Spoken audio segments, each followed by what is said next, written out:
Halo, assalamualaikum warahmatullahi wabarakatuh. Selamat datang kembali di channelnya Pekerja Migran Indonesia. Kawan-kawan semuanya, gimana kabarnya? Semoga baik-baik saja di dalam lindungan Allah SWT. Amin. Dan pastinya kawan-kawan semoga diberi kesehatan selalu, dijauhkan dari penyakit-penyakit yang datang di musim dingin ini. Oh ya, kawan-kawan, sekali lagi jaga kesehatannya di musim dingin. Pakai baju yang cukup, kemudian pakai penghangat, ataupun perbanyak minum air yang hangat ya, agar suhu tubuh Anda ini tetap terjaga kehangatannya. Oke, kita akan membahas tentang masalah atau berita Mbak PL ini mengambil uang di dompet milik majikannya. Bagaimana dengan kasusnya? Simak videonya sampai habis. Oke kan kawan, sebelum kita membahas videonya, channel ini mengucapkan untuk para subscriber yang udah mendukung channel ini sampai saat ini, bahkan sampai 10.000 lebih. Nah, mungkin kawan-kawan ini belum tahu ya, bahwa sebagian dari hasil esensi iklan di channel ini disumbangkan kepada orang yang membutuhkan ya. LN umur 35 tahun, PRT asal PL, di penjara 10 hari setelah ia disidang ini hari di hadapan hakim dan udah diputuskan oleh Pak Wong karena ia mengambil uang 500 Hongkong dolar milik bosnya, yang dimana bosnya ini tinggal di daerah Stanley Hongkong sana. Jadi Mbak PL ngambil uang milik bosnya 500. Jadi kejadian ini pada tanggal 8 Desember 2022. Mbak PL ini mengambil uang milik bos setelah si bos ini menaruh dompetnya ini di sebuah tempat ya. Dia udah ngambil, namun karena si bos ini terbiasa menghitung berapa uang yang di dalam dompetnya, jadi dia benar-benar sangat mengingat sekali kalau uangnya ini berkurang ya. Jadi kan kawan, jangan sampai salah loh ya, walaupun majikan kita ini orangnya gauge, salahnya taruh uang sini-sini, mereka tuh bukan seperti itu. Mereka tuh pasti menghitungnya. Jadi ya, untuk berhati-hati nih. Mereka tuh seolah-olah tidak mau tahu naruh uang sembarangan, naruh cincin emas, berlian sembarangan, apapun sembarangan. Mereka tuh tetap menggunakan insting pengingat bahwa oh, uangku segini, oh di dompetku ada uang segini, oh tadi barangku tak taruh di sini, terus berlianku tak taruh di sini. Jadi mereka tuh mengingatnya secara detail walaupun kelihatannya masa bodoh ya. Jadi disitulah yang menjadi bumerang mbaknya. Mbaknya tuh mengambil pada tanggal 8 Desember 2022 dan udah ketahuan bahwa majikan uangnya hilang, langsung 11 Desember 2022 ini langsung menelpon polisi dan melakukan penyelidikan atas hilangnya uang 500 tersebut. Jadi 500 itu adalah hal yang sepele. Namun orang sini menganggapnya kalau kamu melakukan pencurian ini bukan karena nominalnya, tapi lebih kepercayaan, atau mereka tuh tidak mau ibaratnya menerima atau ibaratnya bekerja sama dengan orang yang suka panjang tangan atau mencuri ya. Mereka tuh nggak mau ya. Jadi penting sekali yang namanya percaya sama orang satu rumah ya. Jadi itu yang buat mereka melaporkan. Jadi bukan karena besar kecilnya, tapi karena kepercayaan ya. Jadi tanggal 11 mereka langsung laporan ke polisi. Polisi datang dan melakukan pemeriksaan. Kemudian tanggal 13 Desember 2022 ya, ini mbaknya ngaku bahwa ia mengambil uang tersebut di dompet milik majikannya.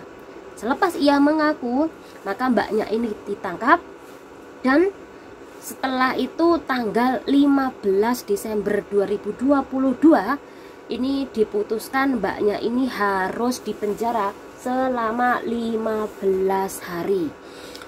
Karena mbaknya ini dari awal sudah mengaku kalau ia mengambil uangnya milik bos, jadi ini dikurangi dari 15 hari menjadi 10 hari ditahan. Dan yang sangat-sangat membuat saya itu apa ya, ibaratnya gelo sekali ya, lebih kepada dia itu ternyata bekerja selama 2 kontrak loh Mbak. 2 kontrak kerja di situ tapi masih bisa melakukan pencurian. Nah itu loh ya, masih bisa-bisanya ibaratnya adalah menipu bos. Nah, jadi kawan-kawan untuk berhati-hati, jangan sampai melakukan pencurian di rumah majikan.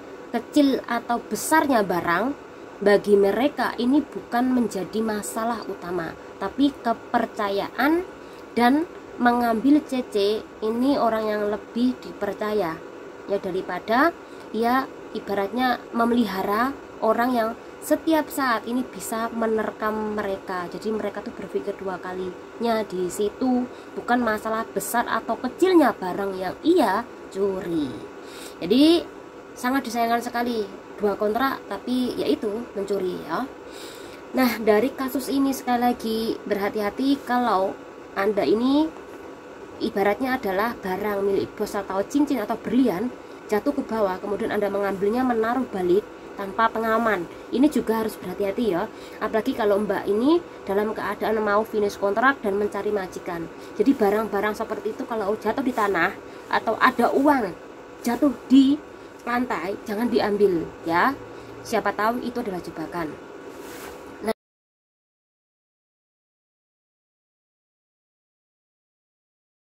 oke, bagian yang terakhir mengenai undang-undangnya. Mbak-mbak semuanya, kalau kerja di negara ini disarankan untuk tidak melakukan pencurian, entah itu milik orang lain ataupun milik majikan Anda. Karena Anda bisa diputus secara sepihak, ini yang pertama.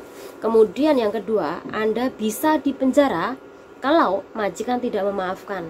Kemudian yang ketiga, Anda bisa dideportasi. Selepas Anda ini dipenjara, deportasi, dan ketika memasuki imigrasi ini bakal ada petugas yang mengawasi Anda, dan kemudian di situ ada riwayat atau catatan bahwa Anda pernah melakukan pencurian di sini. Jadi dari kepolisian, kasus kepolisian kemudian dibawa ke imigrasi, dari imigrasilah ditandain tentang kasus Anda ya. Kemudian yang terakhir, Anda bakal di blacklist. Tentu ini bakal di blacklist secara permanen karena kasus pencurian ya. Jadi betapa ruginya kalau sampai melakukan pencurian di negara orang. Nah, bagaimana tentang hak-hak Anda? Ya, yang pertama, majikan kalau sudah memutuskan kontrak kerja, dia bisa atau diperbolehkan tidak usah membayar gaji uang interminitan. Kemudian masalah tiket tetap bisa diberi dan harus diberi. Kemudian yang ketiga, hak long service ini juga tidak bisa diberikan walaupun Anda bekerja 5 tahun lebih.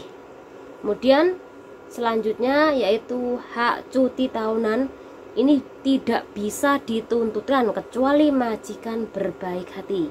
Dan masalah gaji ini tergantung juga dari majikan. Karena kasus Anda adalah mencuri, apalagi posisi mbaknya ini, uang yang ia curi tidak bisa dikembalikan katanya, karena uang tersebut sudah digunakan. Jadi dari kasus-kasus Mbak PL ini kita bisa belajar ya. Nah, semoga pembelajaran ini berguna buat kita semuanya, dan channel ini undur diri. Wassalamualaikum warahmatullahi wabarakatuh.